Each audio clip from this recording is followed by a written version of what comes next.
Japanese skin whitening ক্রিমের secret recipe আজ আপনাদের সাথে আমি শেয়ার করব, যে ক্রিমটি ব্যবহার করলে ত্বক হবে 10 গুণ উজ্জ্বল ফর্সা। তো এই ক্রিমটি তৈরি করার জন্য আমাদের প্রথমেই যে উপাদানটি লাগবে সেই উপাদানটি হচ্ছে চাল। আপনারা দেখতেই পাচ্ছেন এখানে আমি চাল নিয়েছি। আপনারা ভাত রান্না করার জন্য যে চাল ব্যবহার করেন এখানে সেই চালই আপনারা নিয়ে নেবেন। তো দেখুন আমি এখানে আরেকটি পাত্র নিয়েছি। এই পাত্রের ভেতর আমি এখন চাল দিয়ে দিব। আমি এখানে 4 চা চামচ পরিমাণ চাল ব্যবহার করব। এই ক্রিমটি আমি তৈরি করব এক সপ্তাহের জন্য। এক সপ্তাহের জন্য তৈরি করতে গেলে আপনারা 4 চা চামচ পরিমাণ চাল দিয়ে নেবেন। Japanese skin whitening cream social মিডিয়াতে প্রচুর ভাইরাল একটি ক্রিম। আপনি নিজেই এই ক্রিমটি তৈরি করে নিতে পারবেন। আর আমি যেভাবে দেখে দিচ্ছি আপনারা সেভাবে যদি তৈরি করেন আর ব্যবহার করেন দেখবেন যে আপনারা খুব ভালো ফলাফল পাবেন। তো এখন এই চালের ভিতর আমি পানি দিয়ে দিচ্ছি। এই পানিটা আমি মূলত দিচ্ছি চালগুলোকে ভালো করে ধুয়ে নেওয়ার জন্য, কারণ ক্রিমটা তৈরি করার আগে অবশ্যই আমাদের চালগুলোকে খুব ভালো করে পানি দিয়ে ধুয়ে নিতে হবে। দেখুন আমি চালগুলোকে পানি দিয়ে ধুয়ে নিয়েছি। 2-3 বার আপনারা ভালো করে পানি দিয়ে চালগুলোকে ধুয়ে নেবেন। আর তারপরে এখন আমি যে কাজটি করছি তা হচ্ছে আমি আবারও পানি দিয়ে দিচ্ছি। আর এখানে আমি 1 গ্লাস পরিমাণ পানি দিচ্ছি। এই পানি দিয়ে আমরা এখন চালগুলোকে ভিজিয়ে রাখব। আপনারা যত বেশি সময় ধরে চালগুলোকে ভিজিয়ে রাখবেন ততই ক্রিমটি কার্যকরী হবে। কমপক্ষে 2-3 ঘন্টা আপনাদেরকে এই চাল ভিজিয়ে রাখতে হবে। আর সর্বোচ্চ আপনারা একদিনও ভিজিয়ে রাখতে পারেন। আমি 2 ঘন্টা মতো এই চাল ভিজিয়ে রেখেছিলাম। এখন আমাদের যে কাজটি করতে হবে তা হচ্ছে, দেখুন আমি এখানে একটি পাত্র নিয়েছি আর আমি নিয়েছি একটি ছাঁকনি। এখন ছাঁকনির সাহায্যে এই চাল ভেজানো পানি আমরা ছেঁকে নেব। আমাদের মূলত চাল ভেজানো পানি লাগবে, তাই আপনারা চেষ্টা করবেন এই চালগুলোকে একটু বেশি সময় ধরে ভিজিয়ে রাখার। তো আমি চাল ভেজানো পানি ছেঁকে নিয়েছি। এই পানিটা এখন আমরা একপাশে একটু রেখে দিব। আর দেখুন এখানে আমি নিয়েছি ডাব সাবান। এখানে আমি ডাব সাবান ব্যবহার করছি, কারণ জাপানিজরা এখানে ডাব সাবান ব্যবহার করে। তবে আপনাদের কাছে যদি ডাব সাবান না থাকে, আপনারা যদি ডাব সাবান ব্যবহার না করেন, সেক্ষেত্রে আপনাদের কাছে যে সাবান আছে আপনারা সেই সাবানটাই ব্যবহার করতে পারেন। চেষ্টা করবেন সবসময় সাদা সাবান ব্যবহার করার। আর এখানে কিন্তু সাবানই ব্যবহার করতে হবে, ফেস ওয়াশ ব্যবহার করা যাবে না। তো এখন ডাব সাবানটা আমরা কিভাবে ব্যবহার করব তাই দেখাবো। ডাব সাবান আমাদেরকে একদমই কুচি কুচি করে নিতে হবে। এজন্য দেখুন এখানে আমি একটি গ্রেটার নিয়েছি আর গ্রেটারের সাহায্যে সাবানটাকে কুচি কুচি করে কেটে নিচ্ছি। আপনারা ইচ্ছা করলে ছুরি দিয়েও করতে পারেন। তো দেখুন আমি সাবানটাকে গ্রেট করে নিয়েছি। আমি যেভাবে আপনাদেরকে এই ক্রিমটা তৈরি করা দেখাবো, আপনারা যদি সেম প্রসেসে তৈরি করেন তাহলে আপনারা কিন্তু খুবই ভালো ফলাফল পাবেন। আর আমি আপনাদেরকে বলবো যে আপনারা অন্তত একবার এই ক্রিমটা তৈরি করে ব্যবহার করুন, দেখবেন আপনাদের কাছে অনেক ভালো লাগবে। আপনাদের ত্বক অনেক বেশি উজ্জ্বল এবং ফর্সা হয়ে যাবে আর ত্বকে কোনো প্রকার দাগও থাকবে না। আমি এখানে যতটুকু পরিমাণ সাবান গ্রেট করেছি এতে 2 চামচের মতো সাবান হয়েছে। আপনারা যখনই এটা তৈরি করবেন চেষ্টা করবেন 2 থেকে 3 চামচ পরিমাণ গ্রেট করা সাবান ব্যবহার করতে। আমি যে চাল ভেজানো পানিটা পাত্রের ভেতর রেখেছিলাম সেই পাত্রের ভেতর এখন আমি এই গ্রেট করা ডাব সাবান দিয়ে দিচ্ছি। এরপরে এখানে আমি আরেকটি উপাদান দিয়ে দিচ্ছি, সেই উপাদানটি হচ্ছে গুঁড়ো দুধ। এখানে আমি 2 চা চামচ পরিমাণ গুঁড়ো দুধ ব্যবহার করব।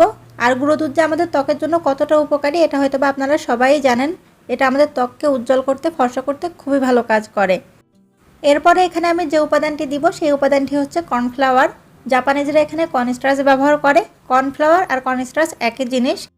এর আগে আমি যে ভিডিওটি দিয়েছিলাম জাপানিজ সিক্রেট ক্রিমের, সেই ভিডিওতে আপনারা অনেকেই জিজ্ঞেস করেছেন যে কর্নফ্লাওয়ার জিনিসটা কি। কর্নফ্লাওয়ার জিনিসটা মূলত ভুট্টার পাউডার। আপনারা তো ভুট্টা চেনেন, সেই ভুট্টা থেকে এই পাউডারটা তৈরি করা হয়। বিভিন্ন ধরনের খাবার তৈরিতে এই কর্নফ্লাওয়ার ব্যবহার করা হয়। আপনারা আপনাদের আশেপাশের যে কোনো মুদিখানার দোকানে এই কর্নফ্লাওয়ার কিনতে পেয়ে যাবেন। বিভিন্ন কোম্পানির কর্নফ্লাওয়ার বাজারে কিনতে পাওয়া যায়। আপনারা আপনাদের পছন্দ অনুযায়ী যে কোনো কোম্পানির কর্নফ্লাওয়ার কিনে নেবেন। তো এখানে আমি কর্নফ্লাওয়ার ব্যবহার করছি 1 চা চামচ পরিমাণ। এই কর্নফ্লাওয়ারটা ব্যবহার করার কারণে যে জিনিসটা হবে, আমরা যে ক্রিমটা তৈরি করব সেই ক্রিমের একটা টেক্সচার চলে আসবে, ক্রিমি ভাব চলে আসবে। এটা ব্যবহার না করলে ক্রিমটা কিন্তু একদমই পারফেক্ট হবে না। তাই আপনারা অবশ্যই চেষ্টা করবেন কর্নফ্লাওয়ার ব্যবহার করার। তো পাত্রটি আমি চুলার উপর দিয়ে নিয়েছি। এরপরে আমাদের যে কাজটি করতে হবে তা হচ্ছে চুলার জালটা মিডিয়ামে রেখে আমাদেরকে জাল দিতে হবে। কিছুক্ষণ পরেই আপনারা দেখতে পারবেন যে এই মিশ্রণটি ঘন হওয়া শুরু করে দিয়েছে। যখন ঘন হওয়া শুরু করবে তখন আপনারা চুলার জালটা একটু লো করে দিবেন। লো হিটে রেখে তারপরে এই ক্রিমটা তৈরি করতে হবে। 8-10 মিনিট জাল দেওয়ার পরে আপনারা দেখতে পারবেন যে মিশ্রণটি অনেক বেশি ঘন হয়ে যাবে। আপনারা যদি চামচের সাহায্যে এভাবে কর্নার থেকে একটু নেড়ে নেন তাহলে আপনারা দেখবেন যে মিশ্রণটি উঠে উঠে আসছে। এভাবে যখন উঠে আসবে এবং ঘন হয়ে যাবে তখনই আমরা চুলাটি বন্ধ করে দিব। দেখুন আমি চুলাটি বন্ধ করে দিয়েছি। আর এখন আমাদের যে কাজটি করতে হবে তা হচ্ছে আমাদের অপেক্ষা করতে হবে এই মিশ্রণটি সম্পূর্ণভাবে ঠান্ডা হয়ে যাওয়া পর্যন্ত। এই মিশ্রণ যখন ঠান্ডা হয়ে গেছে তখন আপনাদেরকে আমি একটু দেখিয়ে দিচ্ছি। দেখুন এটা কিন্তু আরও বেশি গাঢ় হয়ে গেছে। আমরা যে অবস্থায় রেখেছিলাম এটা জমে গিয়ে আরও একটু বেশি গাঢ় হয়ে গেছে। এখন এই মিশ্রণ দিয়ে আমি ক্রিম তৈরি করব। আর ক্রিম তৈরি করার জন্য এখানে আমি একটি বাটি নিয়ে নিয়েছি। আমি যেভাবে দেখাচ্ছি আপনারা অবশ্যই সেভাবে তৈরি করবেন। এই বাটির ভেতরে এখন আমি মিশ্রণ ঢেলে নিচ্ছি। এরপরে এই মিশ্রণের সাথে আমি কিছু উপাদান অ্যাড করে দিব যা আমাদের ত্বককে ফর্সা করতে খুবই ভালো কাজ করে। এই মিশ্রণে প্রথমে আমি যে উপাদানটি অ্যাড করছি সেই উপাদানটি হচ্ছে নারকেল তেল। জাপানিজরা এখানে নারকেল তেল ব্যবহার করে আর অলিভ অয়েল ব্যবহার করে। আপনারা এখানে নারকেল তেল অথবা অলিভ অয়েল যে কোনোটাই ব্যবহার করতে পারেন অথবা দুটোও ব্যবহার করতে পারেন। এখানে আমি 1 চামচ পরিমাণ নারকেল তেল নিয়ে নিচ্ছি। নারকেল তেল ত্বককে ময়শ্চারাইজ করে, এছাড়া ত্বকের কোলাজেনের ভারসাম্য বজায় রাখে, যার কারণে বয়সের ছাপ পড়ে না আর বলিরেখা পড়লে তা দূর করে দেয়। এরপরে এখানে আমি যে উপাদানটি অ্যাড করে দিচ্ছি তা হচ্ছে অ্যালোভেরা জেল। অ্যালোভেরা জেল এমন একটি উপাদান যা ত্বককে উজ্জ্বল ফর্সা করতে এবং ত্বকের যে কোনো প্রকার দাগ দূর করতে খুবই ভালো কাজ করে। এখানে আমি 1 চা চামচ পরিমাণে অ্যালোভেরা জেল ব্যবহার করব। আর এই ক্রিম তৈরিতে মার্কেট থেকে কেনা অ্যালোভেরা জেলই ব্যবহার করতে হবে। এখানে কিন্তু গাছের অ্যালোভেরা ব্যবহার করা যাবে না। এরপরে এখানে আমি যে উপাদানটি দিয়ে দিব সেই উপাদানটি হচ্ছে ভিটামিন ই ক্যাপসুল। আমাদের ত্বকের জন্য খুবই প্রয়োজনীয় একটি ভিটামিন হচ্ছে ভিটামিন ই। সেই ভিটামিনের সাপ্লিমেন্ট হিসাবে এই ভিটামিন ই ক্যাপসুল ব্যবহার করা হয়ে থাকে। আপনারা আপনাদের আশেপাশের কসমেটিক্সের দোকানে অথবা ফার্মেসির দোকানে এই ভিটামিন ই ক্যাপসুল পেয়ে যাবেন। এখানে আমি 2টো ভিটামিন ই ক্যাপসুল ব্যবহার করব। যেহেতু আমরা 1 সপ্তাহের জন্য তৈরি করছি, 1 সপ্তাহের জন্য আমরা 2টো ব্যবহার করব। একটা পিনের সাহায্যে এই ভিটামিন ই ক্যাপসুল ছিদ্র করে নিয়ে এর ভেতরে যে লিকুইড পদার্থ থাকে সেই লিকুইড অংশটুকুই আমরা এখানে দিয়ে দেব। জাপানিজ স্কিন হোয়াইটেনিং ক্রিম তৈরি করার জন্য যে উপাদানগুলো ব্যবহার করা হয়ে থাকে আমি সবগুলো উপাদানই এখানে দিয়ে নিচ্ছি।